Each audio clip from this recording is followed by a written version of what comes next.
on top of Fred VanVleet. We had him at the 13th spot. Here we have at the number 12 spot a player who very likely Fred's going to jump very soon because he's getting old. We clearly value his IQ. Chris Paul. People are going to say, what the hell, guys? He's a top 5 point guard. He's the smartest point guard in the league. Yeah, that's accurate. But he's getting old. Yeah, that's all it comes down to, really, where in terms of the numbers that are put up on the board, obviously we do see Chris Paul starting to take a bit of a decline. And just because the list is really just a term of really just the regular season players, we know that pretty much everyone ahead of them on this list has the potential to easily be a 22-10 guy, if not more. Chris Paul, we're probably going to see maybe not a huge point production increase, but I mean, does he have the ability to put up 10 assists this year? Definitely. We might Oh, even yeah, I see a think career high he for will. assists this year. And like you said, one of the best IQs in this league to this day. We often forget about his defensive ability, one of the best defensive point guards as well.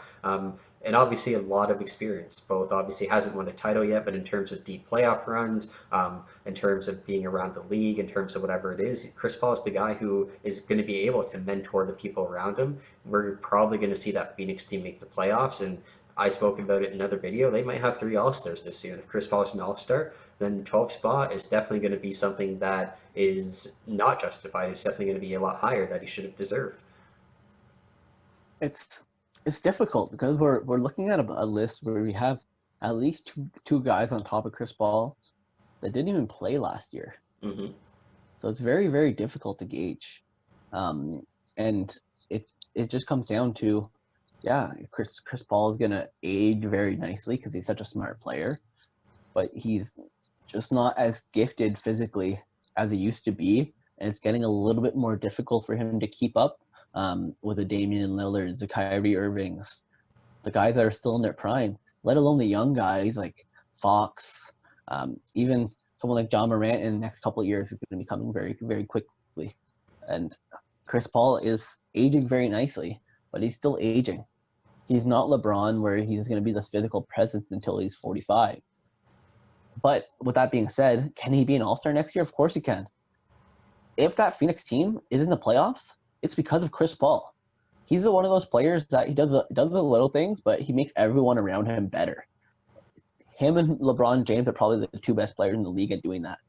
They just make everyone around them better. That's why OKC was a playoff team last year.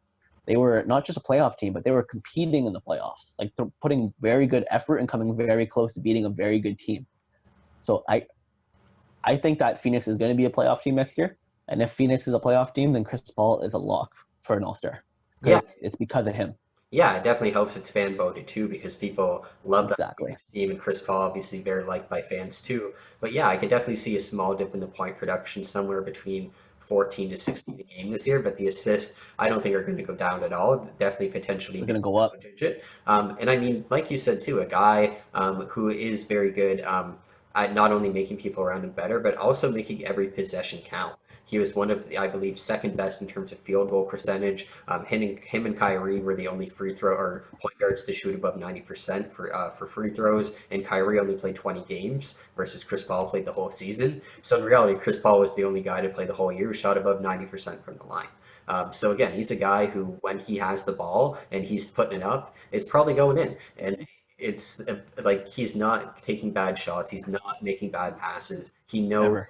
exactly. He knows what to do. Third in true shooting percentage, second in the defensive RPM behind only Patrick Beverly, which again, very forgotten, and also a top 10 rebounder, where we talk about how physically maybe he's less gifted, but in terms of knowing when and where to grab the ball off the net, it's something that he's able to do with ease still. Oh, exactly. Like he does the things that need to be done. He does everything that needs to be done, whether it is offensively, defensively. He'll take a charge. He'll shoot up a clutch 3-pointer. He'll get in the ref's face if he needs to, not just if he needs to, pretty much all game. He's there for his teammates, and he might score a little bit less, but the assist will still be there. Defense is still going to be there, and he'll still continue to be a borderline top 10 point guard at any given time until he retires. Yeah, and in reality, I think the main thing that makes him so high is if you look at a guy like Ricky Rubio, who was the point guard in Phoenix last year, numbers wise, it's not going to be that different, I think. But Chris Paul is just so much more vocal, both on and off the court, where his rebounding's so high because his defensive rebounding, he was actually sixth in point guard. And he's a guy who, when he sees it goes up, if he knows it's going to be a miss, he yells ball, he gets in position, he grabs it because he's ready to make that offense go. He's not waiting for guys and just waiting for it to come off the rim, whatever. He sees the chance to get it. He's like, all right, I'm going to get the ball back anyways. Why would I let someone else grab it and not run up and pass it to me when I can just do it myself and we can keep going? So that's Chris Paul, just very good at little things like that. And like I said, that voice alone is really what's going to make the big difference between a guy like Rubio for Phoenix versus a guy like Paul for Phoenix. I couldn't agree with you more, and it's going to show in the playoffs next year, especially considering they traded away a player like Oubre, who many would have thought would have been a big part of that playoff success, especially if they would have been able to keep Rubio, keep Oubre. You look at both those players combined, of course, the production's higher than Chris Paul, but it's the little things like you're saying, being vocal, getting the defense organized, being the offensive coordinator.